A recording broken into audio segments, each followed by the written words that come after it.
guys, welcome back to the TIC YouTube channel. I'm Coach Indy. You're watching another episode of the Premier League Appetiser show.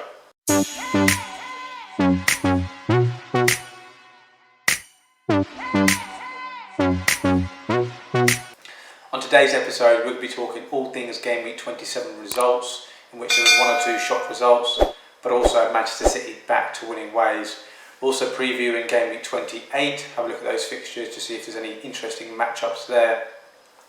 We'll also touch on some injury news. There's a couple of injuries that have happened over the last sort of 5-6 days, which we'll touch on, and we'll also be talking about some other news. And in actual fact, that's where we're going to be starting. First thing we're going to talk about is Steven Gerrard and Rangers. Now, Rangers at the weekend have won the SPL. It's the first time they've won it in 10 years.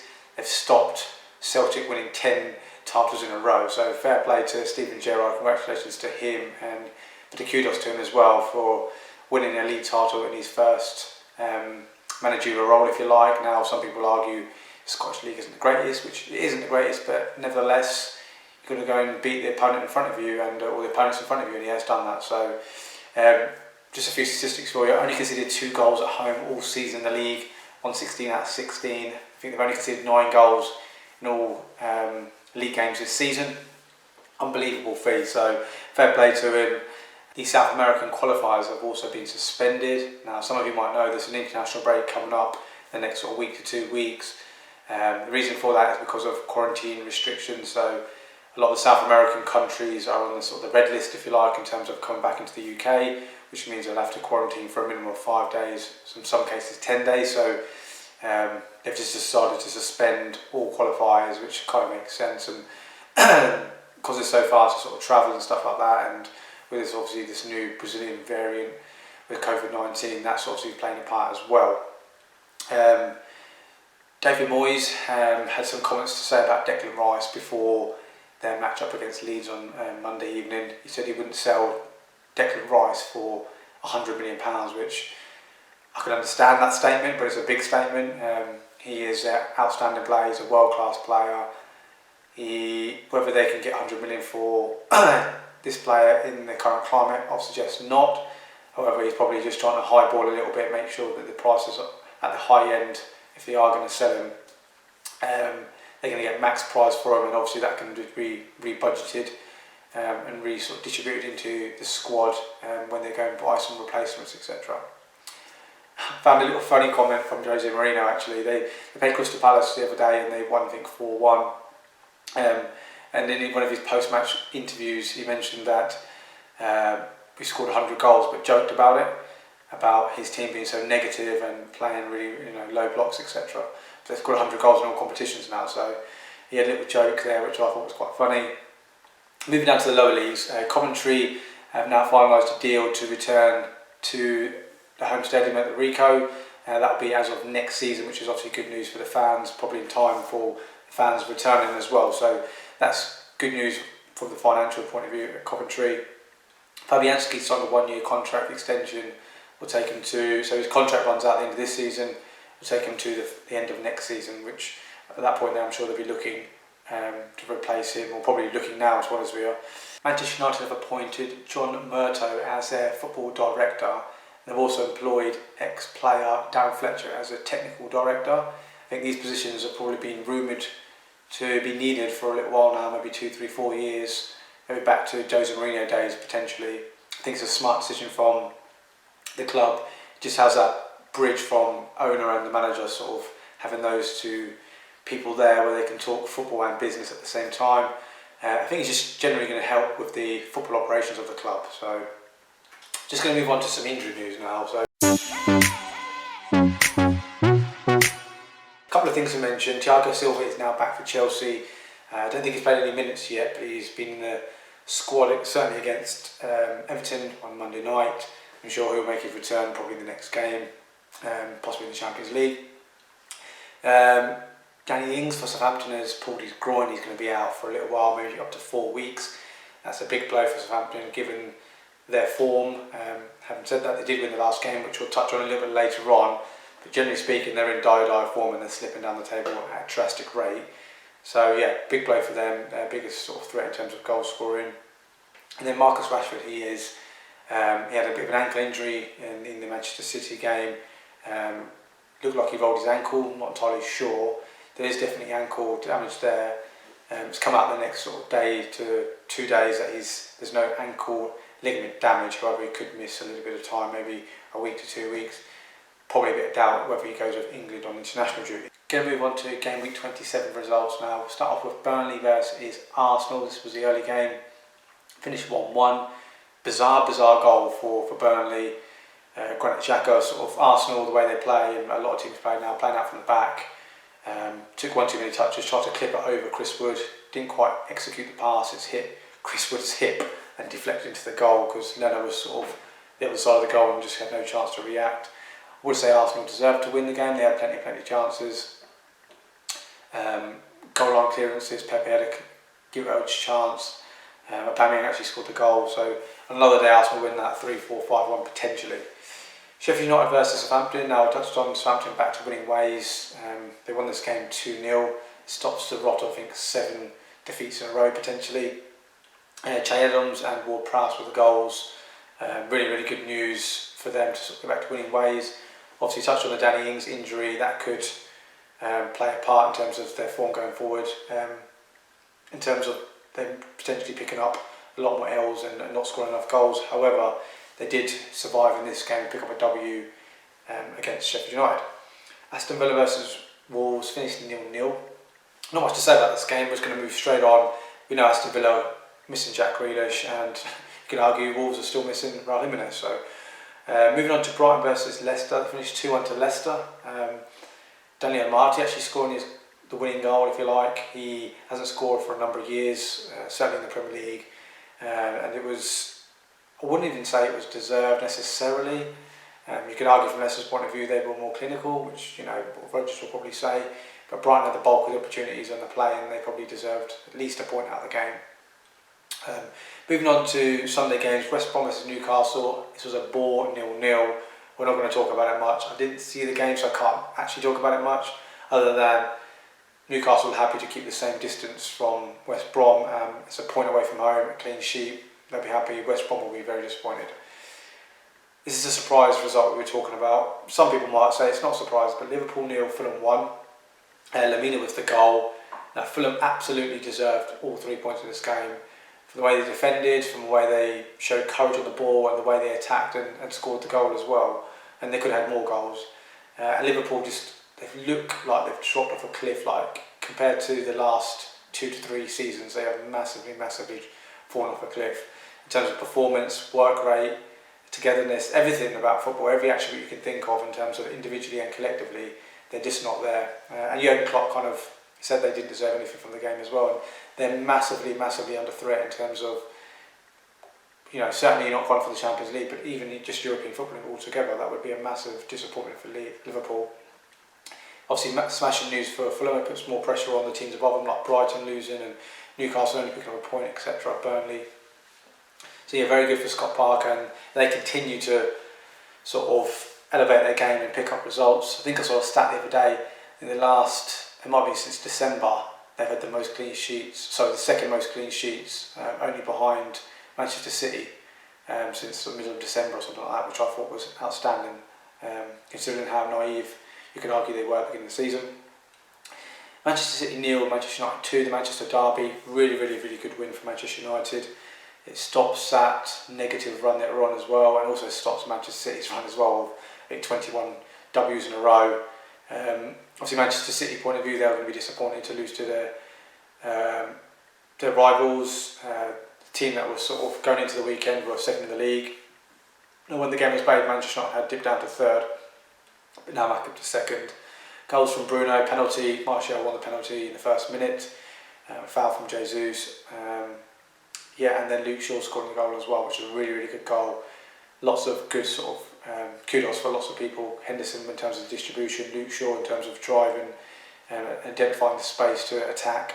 Rashford's composure inside the box, and likewise with Luke Shaw as well, his composure and a solid finish. So really good win for Manchester United. They absolutely deserved to win the game. City definitely had some chances, and another day they could have picked up the W, could have at least picked up a point possibly as well.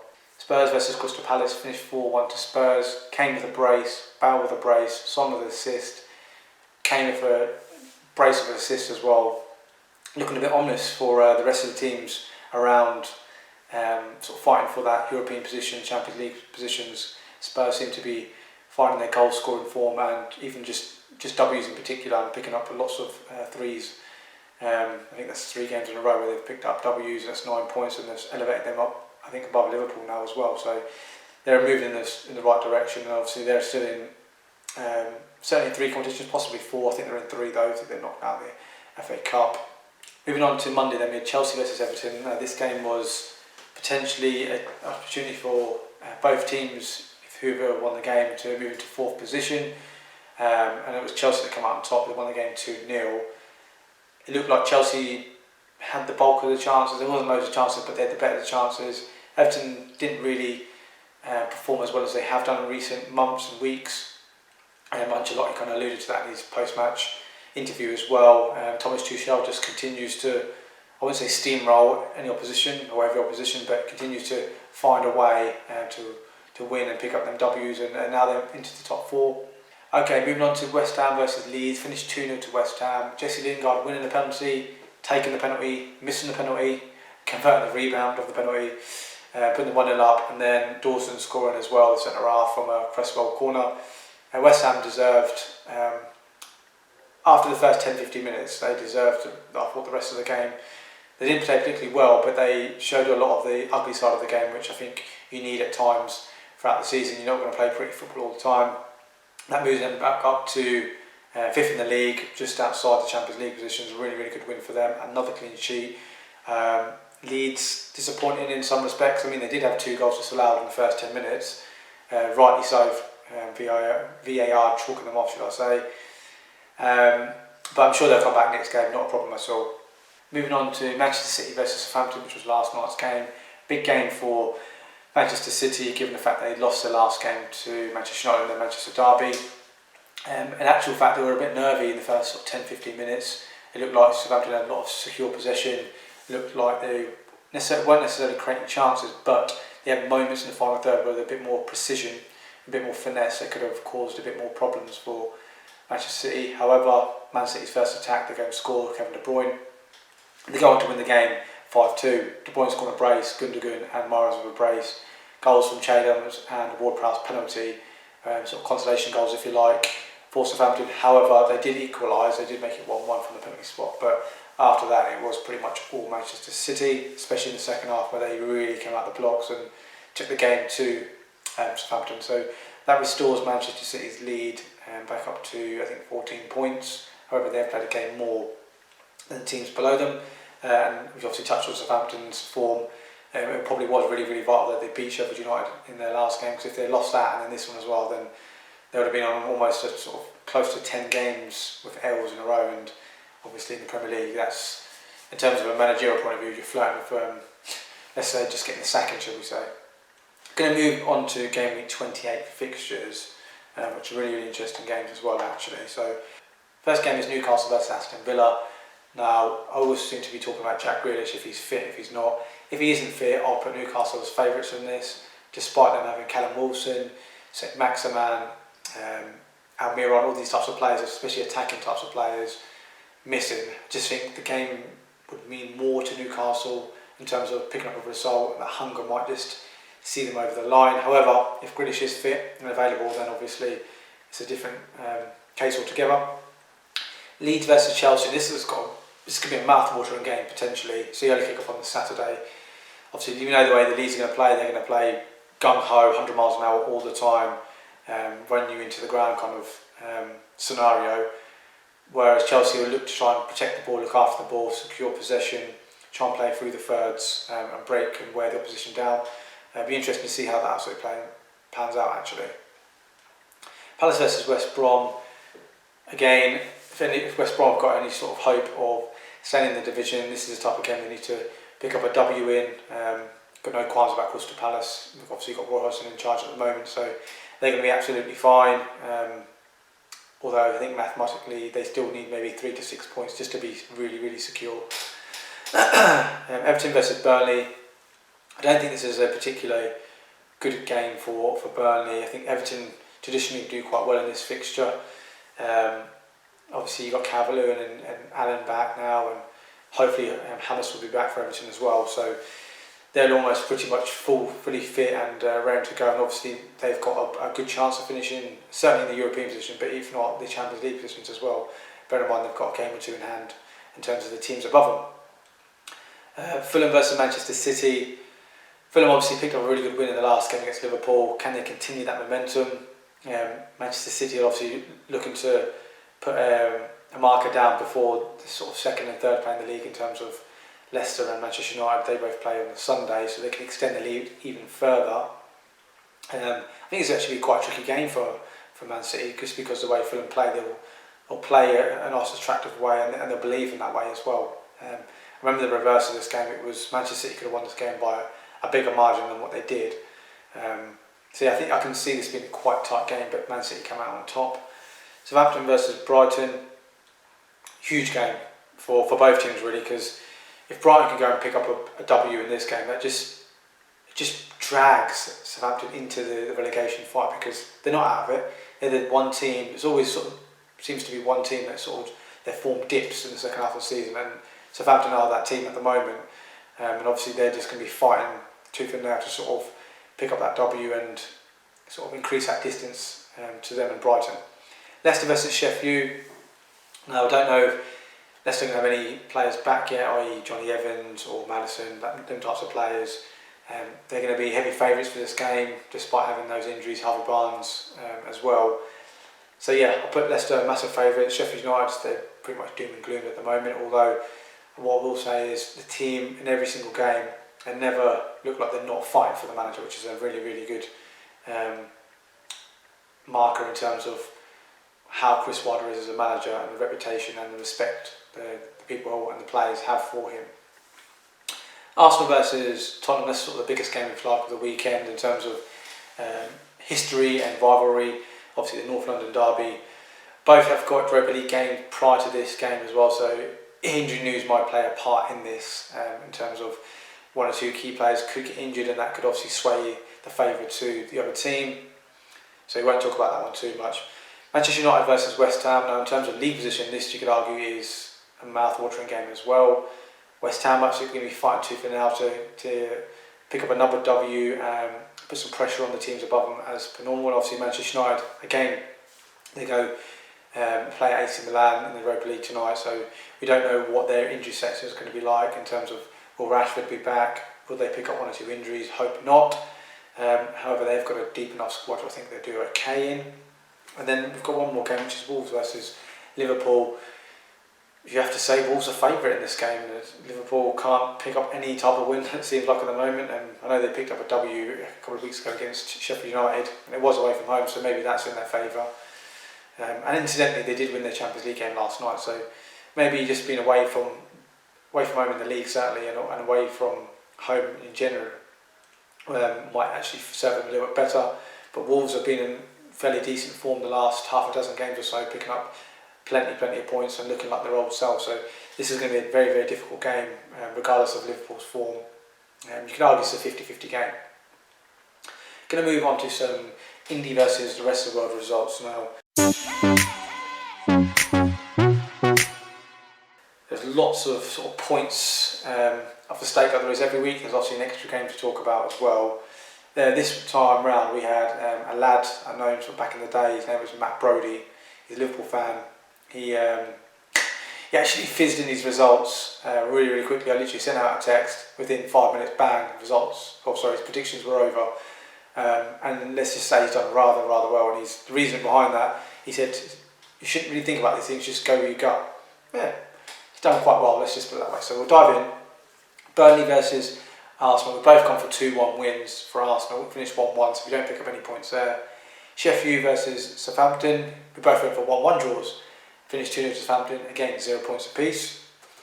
Villa versus Wolves, and we both went for 1-1 draws and it finished 0-0. So we both picked up 2 points there, so we're off the mark. Brighton versus Leicester. I've gone for a Brighton 2-1 win. I just thought their form going into that fixture and Leicester's demise, if you like, would favour Brighton, and then he actually went for a Leicester 2-1 win. So we've got an opposite 2-1 victories, and obviously Leicester come out on top 2-1. So he's picked up 5, I picked up 0. West Brom versus Newcastle, I went for 1-1. He went for 0-0, it finished 0-0, so I picked up 2, he's picked up 5. That's back-to-back 5s. I'm not sure if anyone's done that this season, back-to-back 5s. Liverpool versus Fulham, both come for 3-1 wins to Liverpool and finished 1-0 to Fulham, so we both picked up 0. Man City versus Manchester United, again, we both went for 3-1 wins to City, finished 2-0 to United, so again 0 points apiece.